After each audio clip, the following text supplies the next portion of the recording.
Hi అండి. మనలో చాలా తక్కువ మందికి తెలిసిన మంగళగౌరీదేవి వ్రతం గురించి కొన్ని విషయాలు, అలానే మంగళగౌరీదేవి వ్రత కథను కూడా చెప్పుకుందాం. అసలు మంగళగౌరీదేవి వ్రతం ఎందుకు చేస్తాము అంటే భర్త క్షేమం కోసం, మన మాంగళ్యానికి ఎటువంటి ఆపద రాకుండా ఉండడం కోసం.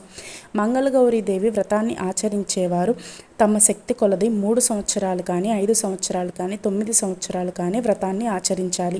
అలానే వారు ఈ వ్రతాన్ని చేసుకోవడం పూర్తి అయిన తర్వాత, అంటే ఇన్ని సంవత్సరాలు చేసుకుంటారు కదండి, అది పూర్తి అయిన తర్వాత వారి సంతానానికి, అనగా కొడుకు అయితే కోడలికి, కూతుళ్ళ చేత కూడా చేపించాలి. అంటే వారికి ఈ వ్రతాన్ని ఆనవాయితీగా అప్పగించాలి. ఈ వ్రతం చేయదలిచిన వారు శ్రావణ మాసంలోని మొదటి మంగళవారం ఈ వ్రతాన్ని ఆచరించాలి. అలానే ముందు రోజు రాత్రి అల్పాహారం మాత్రమే భుజించాలి. వ్రతం ఆచరించే రోజు వ్రతం పూర్తి అయ్యే వరకు ఏమీ తినకూడదు. ఉండలేని వాళ్ళు పాలు, పండ్లు తీసుకోవచ్చు. ఈ వ్రతంలో తమ శక్తి కొలది 5గురికి కానీ, 9 మందికి కానీ, 11 మందికి కానీ, అలా తమ శక్తి మేరకు ముత్తైదువులకు తాంబూలాలు ఇచ్చుకోవచ్చు. బ్రాహ్మణునిచే పూజ చేయించే వేళ అమ్మవారికి కూడా తాంబూలం ఇవ్వాలి. ఈ తాంబూలాన్ని ఇంటి ఆడపిల్లకి ఇస్తే మంచిది. అది పెళ్లి కాని వారైనా పర్వాలేదు. పెళ్లి కాని వారికి ఈ తాంబూలం ఇవ్వడం వల్ల మంచి వరుడు, దీర్ఘాయుష్తో ఉన్నవాడు దొరుకుతాడు. ఈ కథను ఎవరైతే శ్రావణ మంగళవారం రోజు ఈ వ్రత కథను వింటారో వారికి కూడా అంతా మంచి ఫలితాలే దక్కుతాయి. చెప్పిన వారికి, చూసిన వారికి, విన్న వారికి అంతా శుభప్రదంగా ఉంటుంది.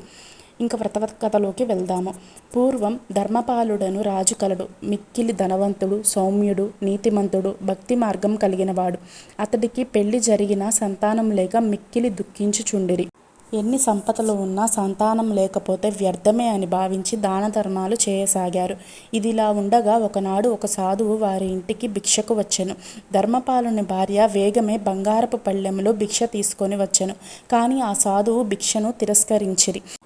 కారణమేమి అని ఆమె అడగగా, పుత్రపౌత్రాదులు లేని ఇంట భిక్షను స్వీకరించను అని చెప్పి వెలుచుండగా మిక్కిలి దుఃఖంతో ధర్మపాలుని భార్య ఈ విధంగా ప్రాధేయపడెను.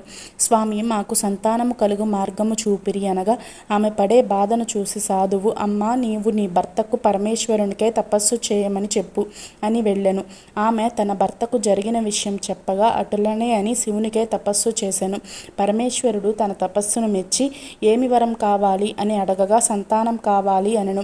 దానికి పరమశివుడు ఇలా అడిగెను, వైధవ్యం ఉన్న ఆడపిల్ల కావాలా లేదా అల్పాయుష్తో ఉన్న పుత్రుడు కావాలా అని అడగగా, పున్నామ నరకం నుండి తప్పించే పుత్రుడు కావాలి అనెను.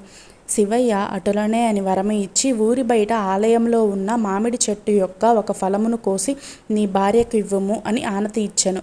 ధర్మపాలుడు వృక్షము వద్దకు వెళ్ళి అత్యాశతో చాలా పళ్ళు కోసి మూట కట్టి ఇంటికి చేరగా, మూట విప్పి చూసిన ధర్మపాలుడు ఆశ్చర్యమొందెను. అందులో ఒకే ఒక్క పండు మాత్రమే ఉండెను. ఇంకా చేసేదేమీ లేక ఆ పండును భార్యకి ఇచ్చి తినమని చెప్పాను. శివయ్య వరము ఇచ్చినట్లుగానే వారికి పండంటి మగబిడ్డ జన్మించెను. అతనికి వారదత్తుడు అని నామకరణం చేసి పెంచి పెద్ద చేసిరి. ఒకరోజు తన తల్లి దుఃఖించుచూ ఉండగా కారణమేమిటి అని అడగగా, దానికి ఆ తల్లి అతని అల్పాయుర్దాయం గురించి చెప్పి మిక్కిలి దుఃఖించెను. ఇది విన్న వారదత్తుడు తన తల్లిని శాంతింపజేసి, నేను బ్రతికి ఉండగానే కాశీ యాత్ర చేసి వస్తాను అని చెప్పి కాశీకు బయలుదేరను. అతని మేనమామతో కలిసి వీరిరువురు మార్గమధ్యంలో ప్రతిష్టా నగరమునకు చేరి ఒక పూదోటలో బస చేసిరి. ఆ పూదోట యందు సుశీల అను రాజకుమార్తె తన చెలికత్తెలతో ఆడుకొనుచూ ఉండగా, ఆట మధ్యలో తగువు వచ్చి విధవా విధవా అని తిట్టుకొనసాగిరి. అందుకు సుశీల తన ఇంట మానవతి అయిన తన తల్లి మంగళకరమైన మంగళగౌరీ వ్రతము ఆచరించి తనకు వాయనం ఇచ్చిందని, ఆ వ్రతమ మహిమ వల్ల మా ఇంట వైధవ్యం ఉండదని పలికెను. ఇది విన్న వారదత్తుని మేనమామ ఈమెను తన మేనల్లుడికిచ్చి వివాహం చేస్తే బ్రతుకుతాడు అని భావించి సుశీల తండ్రితో మంతనాలు జరిపి సుశీలకు వారదత్తునికి వివాహం చేసిరి. వివాహం జరిగిన రోజు సుశీల మంగళగౌరీదేవిని పూజించుకొనెను. ఆ రోజు రాత్రి వారిరువురు నిద్రించుచూ ఉండగా మంగళగౌరీదేవి సుశీల కలలో కనిపించి, నీ భర్తకు ప్రాణగండం ఉంది, పాము రూపంలో వచ్చింది. లేచి ఆ పామును మీ అమ్మ వాయనంగా ఇచ్చినటువంటి కుండలో బంధించి గుడ్డ కట్టి దేవుని మందిరంలో పెట్టు అని చెప్పెను. నిద్ర నుంచి తేరుకున్న సుశీల భర్తకు అడుగు దూరంలో ఉన్న పామును చూచి హడలిపోయింది. కానీ ధైర్యం తెచ్చుకొని అమ్మవారు చెప్పినట్లుగా అటక మీదున్న కుండను దించి గుడ్డతో పామును బంధించి కుండలో పెట్టి గుడ్డ కట్టి దేవుని మందిరంలో పెట్టెను. సుశీల నిద్రించుచూ ఉండగా వారదత్తునికి తన కాశీ ప్రయాణం గుర్తుకు వచ్చి తన మేనమామను తీసుకొని భార్యకు ఎటువంటి సమాచారం ఇవ్వకుండా కాశీకు బయలుదేరను.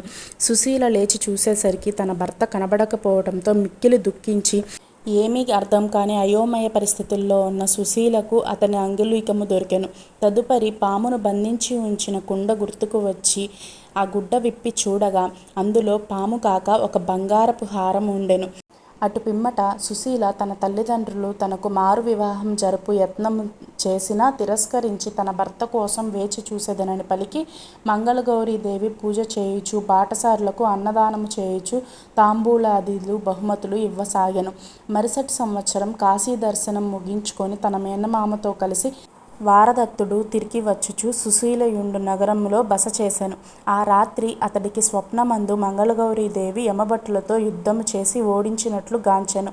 ఈ స్వప్నమును తన మేనమామకు తెలుపగా మంగళగౌరీదేవి మహిమచే అపమృత్యు దోషము తొలగిపోయిందని గ్రహించిరి. మరుసటి రోజు అక్కడి సత్రంనందు జరుగు అన్నదానంలో భోజనం చేయుటకు వారదత్తుడు అతని మేనమామ వెళ్ళగా అక్కడ సుశీల తన తల్లిదండ్రులు అతనిని గుర్తుపట్టి వారదత్తుడికి అతను విడిచిన అంగుళీకమును చూపి సుశీల తల్లిదండ్రులు వారదత్తునికి సకల మర్యాదలు చేసి చీర సారెతో సుశీలకు అప్పగింతలు జరిపిరి. పుట్టింట శ్రావణ మంగళవారపు వ్రతమాచరించి అత్తింట అడుగుపెట్టిన సుశీలకు తన అత్తమామలు అందులని గావించి తనతో తెచ్చిన కాటుకను వారి కన్నులకు పెట్టగా వారికి దృష్టి వచ్చెను. మంగళగౌరీదేవి మహిమ వలనే ఇది అంతా జరిగిందని గ్రహించి సుశీల వారదత్తులు శ్రావణ మంగళగౌరీదేవి వ్రతమాచరించుచు సుఖముగా తెలుసుకున్నటువంటి బంధుమిత్రుల ప్రాణాలు నిలిచెనని గ్రహించి వారి బంధుమిత్రులందరూ కూడా మంగళగౌరీదేవి వ్రతమాచరించి సర్వసుఖములతో సౌభాగ్యవతులుగా ఉండిరి. ఈ కథను విన్నవారికి, చెప్పిన వారికి, చూసిన వారికి అందరికీ సకల సౌభాగ్యాలు దక్కుతాయని, మంగళగౌరీదేవి కరుణా కటాక్షాలు ఉంటాయని తెలుపుతారు.